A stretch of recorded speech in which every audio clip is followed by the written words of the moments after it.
नमस्कार, मैं हूं नीलू। तो हम फिलिस्तीनी किसी से नहीं डरते, चाहे नेतन्याहू कुछ भी कर ले। जी हाँ, ये जो एक बात है वो सोशल मीडिया पर और मीडिया वर्ल्ड में काफ़ी ज़्यादा चर्चा में बने हुए हैं। अब ये हम ऐसा इसलिए कह रहे हैं कि देखिए, हमास ने जो शर्तें रखी थी छोड़ने के लिए बंधकों को, उसको लेकर अब बातचीत एक बार फिर से शुरू हो सकती है। ये बातचीत कब होगी, कैसे होगी? और इस बीच हम आपको खबर ये भी दे दें कि नेतन्याहू लगातार हमास पर दबाव भी बनाए हुए हैं। वहां पर उन्होंने बिजली काट दी है, कहा यह जा रहा है कुछ दिन में पानी भी काट दी जाएगी। अब रमजान का महीना चल रहा है, ऐसे में चौतरफा निंदा लगातार नेतन्याहू की हो रही है। अब बातचीत भी और दूसरी तरफ नेतन्याहू का ये कदम किस तरह से ये चर्चा में बना हुआ है। बातचीत करने के लिए मयंक मेरे साथ जुड़ गए हैं। मयंक, दो बातें हमने कही, एक तो रमजान का महीना बिजली काट दी गई और गजा में इस वक्त त्राहिमाम है। जो बंधक है, जो सेकंड दौर की जो शांति वार्ता थी, वो शायद एक बार फिर से शुरू हो जाए। देखिए, आपने ठीक कहा। ये पहली बात जहां से आपने स्टार्टिंग की थी कि नेतन्याहू के इस फैसले की, जो गाजा में बिजली काटने का फैसला है, इसकी ज़बरदस्त आलोचना हो रही है, इसमें कोई शक नहीं है। देखिए, रमज़ान का महीना है, गजा में सब कुछ तबाह हो चुका है। ऐसे में वहाँ 20 लाख से ज़्यादा फ़िलिस्तीनी हैं जो रोज़े रख रहे हैं या जो अपनी उनका जो है फेस्टिवल चल रहा है। ऐसे समय में वहाँ पे बिजली काटने का फ़ैसला जो है, इसकी ज़बरदस्त आलोचना हो रही है। और बदले में देखिए, आपने जो कहा कि दबाव बनाने की कोशिश है, तो फ़िलिस्तीनियों का जवाब आया है, हमास का जवाब आया है कि फ़िलिस्तीनी किसी से नहीं डरेंगे, चाहे नेतन्याहू जो कर लें, चाहे वो जो दबाव बना ले। पहले उन्होंने रसद रोकी, खाना रोका वहाँ पे जाने से, उसके बाद अब वो कह रहे हैं कि बिजली रोक दी है और अब शायद पानी भी रोक देंगे। लेकिन फ़िलिस्तीनी जो है, उनका जो ऑर्गेनाइजेशन है, उनका स्टैंड बिल्कुल क्लियर है कि नेतन्याहू चाहे जो कर लें, हम अपने पक्ष पे कायम रहेंगे।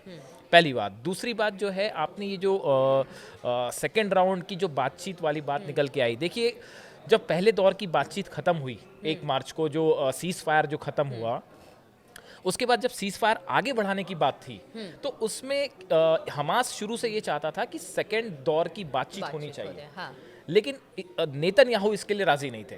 नेतन्याहू इस बात के लिए राजी नहीं थे। वो ये चाह रहे थे कि फौरन बंधकों को हमास रिहा कर दे और उसके बाद जो है वो किसी तरह की बातचीत होगी। लेकिन हमास का कहना ऐसा था कि पहले आप सेकेंड दौर की बातचीत कीजिए, परमानेंट पीस की बात हो, परमानेंट सीज फायर की बात हो, उसके बाद बंधक छोड़े जाएंगे।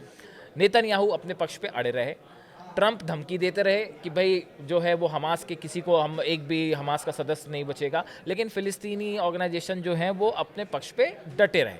अब नतीजा ये है, जो बात निकल के सामने आ रही है, कि नेतन्याहू के ऑफिस ने ये बात साफ कर दी है कि कतर में दूसरे दौर के सीज फायर की बातचीत होगी और उसमें इजराइल अपना रिप्रेजेंटेटिव भेजने के लिए राजी हो गया है।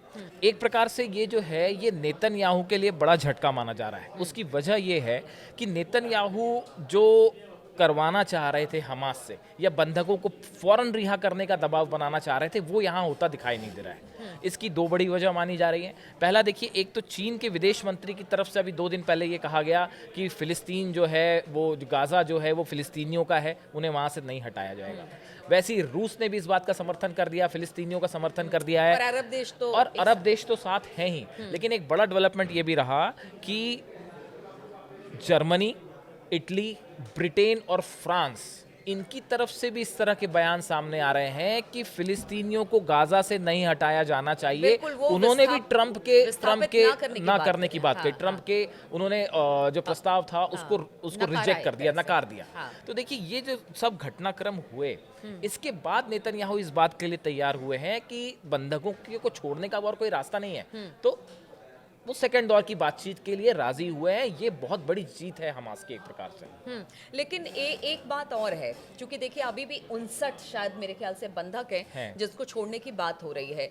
तो ऐसे में अगर बंधक छोड़े जाने एक बार फिर से शुरू होते हैं, तो क्या हम मान के चले कि जो दूसरे दौर की शांति वार्ता थी वो करीब करीब एक बार फिर से उस पर बातचीत शुरू होगी? और ये जो बातचीत जब शुरू होती है तो कहते हैं कि उस पूरे इलाके में, चाहे वो गजा हो या इजराइल हो, एक तरह से लोग भी ये चाहते हैं कि हाँ, शांति वहाँ पर बनी रहनी चाहिए, क्योंकि लोग भी लौट कर आ रहे थे। हमने फिलिस्तीनियों को देखा जब पहले दौर की शांति वार्ता शुरू हुई तो वहाँ से लोग लौट कर आने शुरू हुए। तो वहाँ के आवाम और जनता भी चाहती है कि हाँ, ये पीस जो है वो बरकरार रहे और ये शांति वार्ता आगे देखिए, इस बैठक में जो बताया जा रहा है कि विटकॉफ जो हैं अमेरिकन एनवॉय हैं, ये खुद भी इसमें शामिल होंगे। इजराइल के रिप्रेजेंटेटिव तो होंगे ही, लेकिन विटकॉफ खुद इसमें शामिल होंगे। ये एक बड़ी बात है। देखिए, अब जो ये पीस प्रोसेस होगी, इसमें जो है अमेरिका का बड़ा रोल होगा बजाय इजराइल के।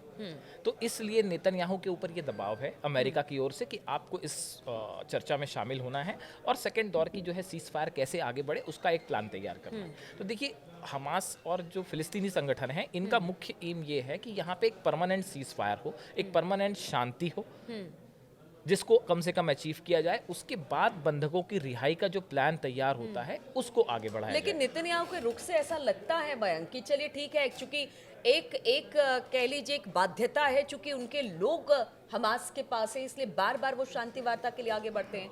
लेकिन अगर जब बंधक पूरी तरह से छोड़ दिए जाएंगे तो क्या नेतन्याहू का रुख इतने ही लिबरल होगा क्या? यही तो देखने वाली बात है। इसी बात को लेके हमास के मन में ये शंका है कि बंधक एक बार छोड़ दिए जाते हैं, क्या उसके बाद भी सीज फायर कायम रहेगा? कहीं ऐसा तो नहीं कि बंधक छोड़ने के बाद फिर से गजा पे बड़ा स्ट्राइक हो जाए या फिलिस्तीनियों पे कुछ बड़ा हमला हो जाए? इस बात को लेके एक प्रकार की आशंका लगातार बनी हुई है। नेतन्याहू के ऊपर सिर्फ बंधकों का ही प्रेशर नहीं है, बंधकों को छुड़ाने का ही प्रेशर नहीं है। आप देखिए, इंटरनल रूप से भी नेतन्याहू जो है वो लाइन ऑफ फायर में है। एक तो नेसेट में बजट पास करवाना उनके लिए एक बड़ी समस्या है, इंटरनल पॉलिटिक्स है, उनका बहुमत कम है वहाँ पे। तो इस तरह से नेतन्याहू को इजराइल के अंदर भी लगातार विरोध का सामना करना पड़ रहा है। ऐसे में बंधकों की रिहाई एक बड़ा मुद्दा है। और कुल मिला के देखिए, अब एक शिनबेट वाली बात आई कि शिनबेट के चीफ ने जो रिपोर्ट दी है 7 अक्टूबर वाले हमले को लेकर, तो शिनबेट का ये कहना है कि भाई ये सरकार की बड़ी नाकामी थी। उन्होंने नेतन्याहू सरकार को भी इसमें लपेटे में ले लिया है, जिससे नेतन्याहू बहुत नाराज बताए जा रहे हैं। उन्होंने तो शिनबेट के चीफ से इस्तीफा भी मांग लिया है, जो वहाँ की सुरक्षा एजेंसी है, लेकिन वो उन्होंने इस्तीफा देने से भी मना कर दिया है। तो नेतन्याहू तो हर तरफ से जो है वो घिरे हुए हैं। उनको इंटरनली भी उनके ऊपर प्रेशर है, बंधकों की भी रिहाई है, एक्सटर्नल प्रेशर भी है। तो ऐसे में ये बड़ा चैलेंज है नेतन्याहू के लिए कि आने वाले समय में वो पूरे मैटर को कैसे डील करते हैं। ये दूसरे दौर की जो बातचीत थी, नेतन्याहू उसके लिए तैयार नहीं थे। उन्होंने एक प्लान दे दिया था कि देखिए, एक बार में हमारे सारे बंधक छोड़ दिए जाए और उसके बाद देखेंगे कि हम आगे क्या करना है। लेकिन अब दूसरे दौर की जो शांति वार्ता थी उस पर शायद बातचीत जल्द ही हो और जो बंधक है वो धीरे धीरे कर एक बार फिर से रिहा किए जाए। अब ऐसे में नेतन्याहू क्या करते हैं, हमास का रुख क्या रहता है, अमेरिका इसे लेकर क्या सोचता है, लगातार इस पर हमारी नजर बनी रहेगी। आप बने रहिए हमारे साथ।